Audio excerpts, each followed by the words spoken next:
Hey, Ag Teacher Thoughts here, coming at you with another video. I've got a little bit of a gardening tip for you for those of you that like to do, let's just say, pest management in the garden. So what we're going to deal with today is these guys. I don't think this is a native snail. I think these are escargot snails. I'd have to look it up. I'm not really good at identifying my snails. But these guys... when I was younger, I didn't see them much, and then as time's gone on, I've seen them more and more and more. But these snails are all throughout my garden, and it's the time of year that I want to make sure that I get rid of as many of them as I can, because if you leave one snail or one slug, those then can be 100 slugs or 200 snails or 200 slugs in the springtime, because they're going to start laying their eggs in the leaf litter and then the loose, moist soil as we start to head into fall. So it's very important that we start getting rid of them. So let's kind of show you a couple methods for getting rid of them, and I'll show you my secret tip of how to get rid of slugs and snails without the ooh factor. One of the first things you can do is you can make places for slugs or snails to collect. So if you have containers like this nursery container, especially if you have like terracotta ones, you can leave them so there's a little bit of a gap underneath, and you will actually collect. Let's see if you can see him. Yeah, see him right there? You'll actually collect snails at night. So as morning arrives, they're going to seek refuge somewhere where they're not going to get dried out by the sun. They're not going to get too hot. They're not going to be found by predators. So containers like this are great for collecting snails. Now, there are a couple of methods. One, you can just pick them up with a bare hand. Two, you can smash them on site. Or three, you can use our secret weapon. Now, smashing them leaves the kind of disgusting glob of snail. And collecting them, if you're not using gloves, or even if you do use gloves, eventually all that mucus builds up and it gets all over your hands, and it's really kind of disgusting. But one of the things you can do is you can get a pair of salad tongs. Now, what we can do is we can come in here and we can look for our slugs or snails, and we can just move things aside. And if we locate one, let's get this down here, make sure you can see that. If we locate one, like this one down here, you see him right there? We can come in with our salad tongs and we can grab them and then put them in our catch bucket. Now, my catch bucket is exactly what it sounds like. I leave them some treats in there, but that bucket has got, well, there's 6 snails in there so far. They are slowly moving, so you can always move them down the side until you have them in the location you're going to dispatch of them. But yeah, we just use a catch bucket and a pair of tongs. And if you're an early riser, you can go around in the mornings and you can look for them, or late at night you can wander around with a flashlight and you can collect them. But one of the easiest ways is simply to take your tongs and you just flip objects over that you know that they're going to be hiding underneath, and you collect your slugs and you throw them away. So I'm just in here. There's a gray garden slug. I know that one. Oops. Well, yeah. But the snails are really what I'm looking to get rid of. They're what bothers me. The snails do a lot of damage very, very quickly. And so I dispatch them when I find them. It's not something I want in my garden. Now, one of the reasons I kind of keep my tongs handy is when I'm doing weeding in my garden is a lot of times when I come up with a lot of slugs and snails, I'm removing debris. This is hound's tongue. Someone had brought it in as a medicinal, I believe, but it's also declared a noxious weed in Idaho. And the burrs on this, not only will they stick in animal fur and are really difficult to remove, but they'll actually stick to your clothing and even your skin. They're really good at grabbing onto things. Some people are actually sensitive to the sap of hound's tongue, so they can get blisters on their skin if they handle it. So that's what I'm removing. But I have my snail removal tongs, and they're here for whatever I can see and collect. And I can pick those up as I look through the debris. Now, there are some slugs or snails that I will leave. So this guy here, I'll actually leave. That's a leopard slug. And they are a predatory slug, so they'll actually eat other slugs. So those get to stay in my garden. I do not bother them. I saw one earlier actually eating a snail. So those get to stay, but all the other ones get to be removed. All right, let's keep going through here. For whatever reason, someone thought English ivy long ago was decorative, and now it's a constant thing that I've got to remove.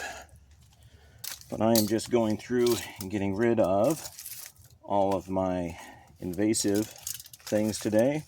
And, you know, some people are like, well, hey, you know, slugs are natural, snails are natural, why don't you just let them be? Well, I'm also a barefoot gardener.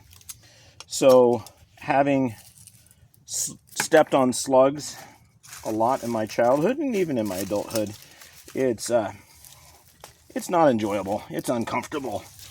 And depending on where you are, it can actually be dangerous. I mean, I've stepped on slugs and slipped pretty good before. So I don't care for them, and they damage a lot of my foliage plants. You know, if you've got a vegetable garden with leaf crops on it, they can really damage those fairly quickly. So I try to control them the best I can. And the other thing is I love a good hosta, and hostas are that plant just grown simply for their leaves. And snails absolutely devastate hosta. So we want to make sure they're all gone.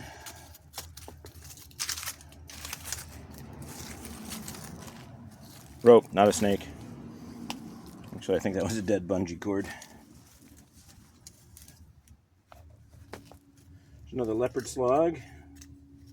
There's a couple of native snails, so we're going to leave them alone. Yeah, catnip is, it's kind of gotten away here, but my cats absolutely love having it around. So whenever I find some in a weed patch and it gets exposed and all the other plants are removed, the cats make quick work of it. So here's some examples of pretty extensive slug and snail damage of one of my plants. This is a hosta called Sum and Substance. It's known for its very, very large leaves. And with this one, the snails have really worked on it. So I'm going to come in here and kind of do some looking and seeing if I can find them. I can see one back in the back. So we're going to look through here and see if we can find any of the snails. Saw this one earlier.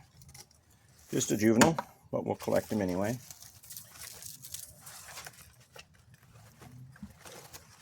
We're just looking in spots that they could hide. You know, there's one right down in the very crown of the plant. Got him.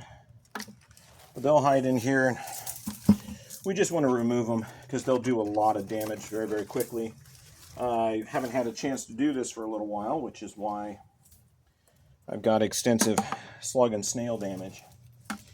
But if you do this, you know, once a week, twice a week, it'll really cut down and you won't get all these massive holes in your foliage plants. So this is one of the gardens I got to work on. See, the blackberries have come back. So we'll get those taken care of. But you can see they've been pretty well devastated with the slugs and snails.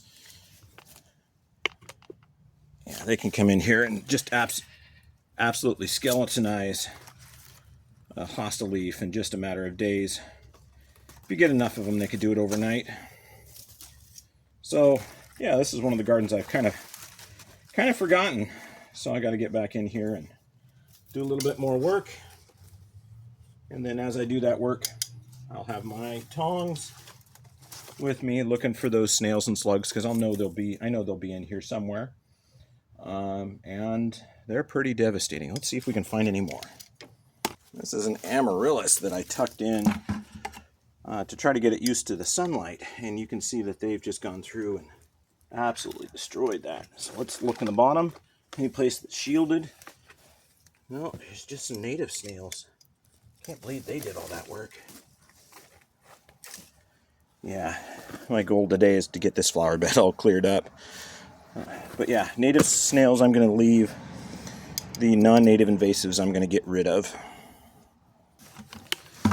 It didn't take us very long. We got a good collection of snails in there. And if you do this routinely, you know, like I said, every couple of days, you know, when you first start doing physical manual control of them, if you do it every night and every morning for about a week, it'll really cut down on the population, especially if you do that early spring.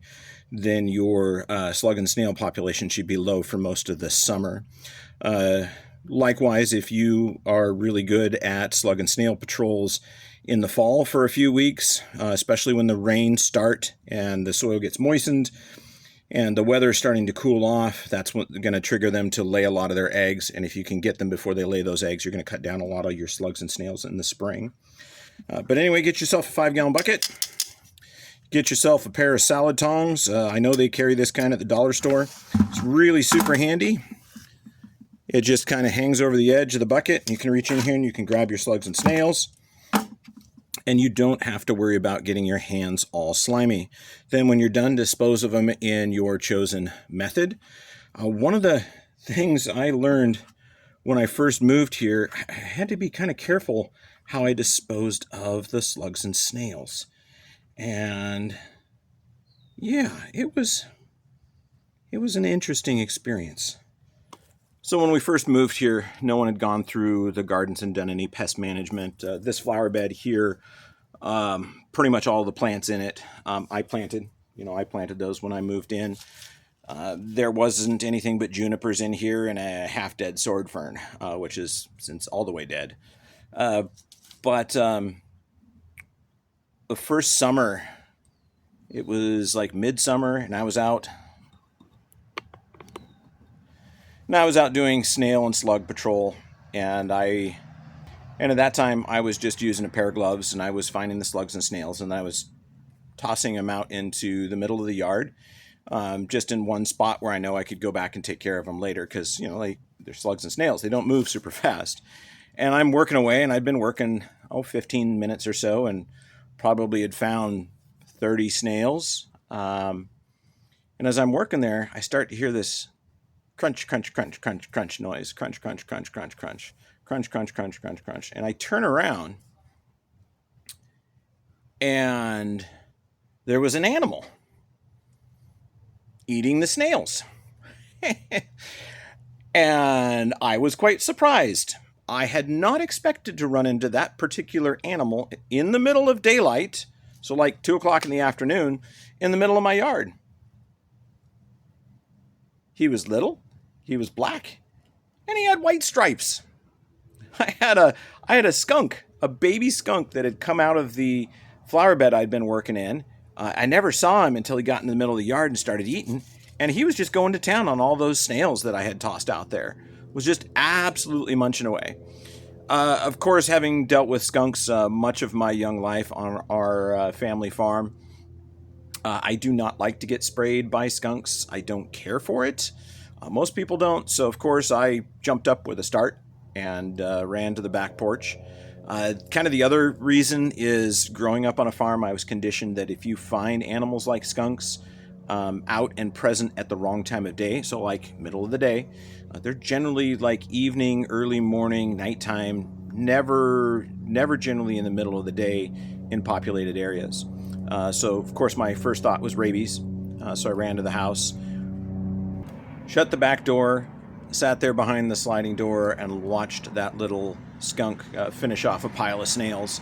And then he just waddled off into the brush and down the alleyway and disappeared. But there's only a few times in my life that I've seen skunks really close up, like less than 10 feet in the middle of the day. This is the first one I think didn't have rabies.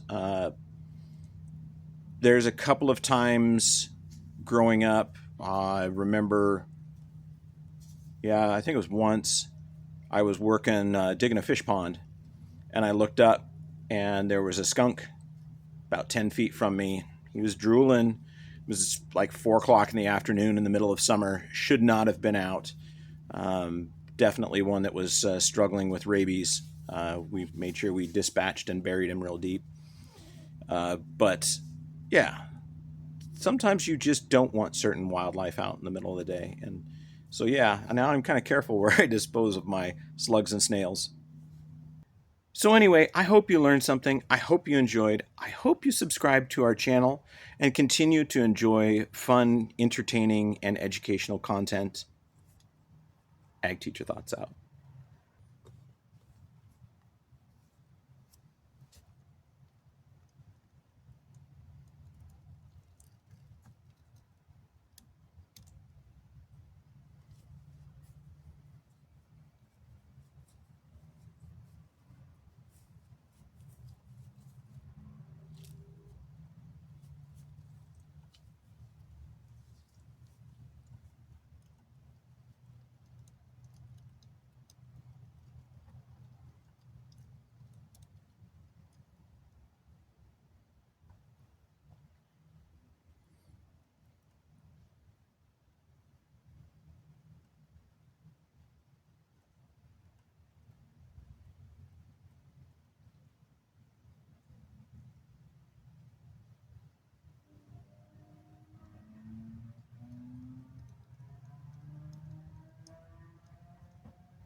I thought you went home. Thanks for staying for the outro. Some of you are going to recognize what this is. This is mullein. It grows like a weed here because it is a weed. This is one of those plants that when I became a YouTuber, because I was also a teacher and I taught plants, I shot a video about mullein. It's probably one of the most controversial plants on YouTube right now. I have a couple of videos, like my YouTube shorts on mullein are some of my most popular shorts that I have, and it's just not really kind of justified for that. But if you're wondering why the comments are off, I'm tired of arguing with people. But yeah, mullein is one of those fun plants. It is super popular on YouTube because people call it nature's toilet paper. You can watch the videos for people that explain why not. Basically, it scratches your exit and become irritating over time, which is not what you want when you're out in the woods. But the other is its long history and mythology behind it, using the saponins that are in this for fishing, for stunning fish, basically making it hard for fish to breathe. So this is just one of those controversial weeds. So I usually leave one in my yard just for giggles. I do have a whole vial of seed. I don't really have a reason to plant it. I harvested it because it was for a YouTube video. But yeah, this is mullein. Super easy to identify. Definitely a weed, and yes, one of the most controversial on YouTube. Thanks for joining me. See ya.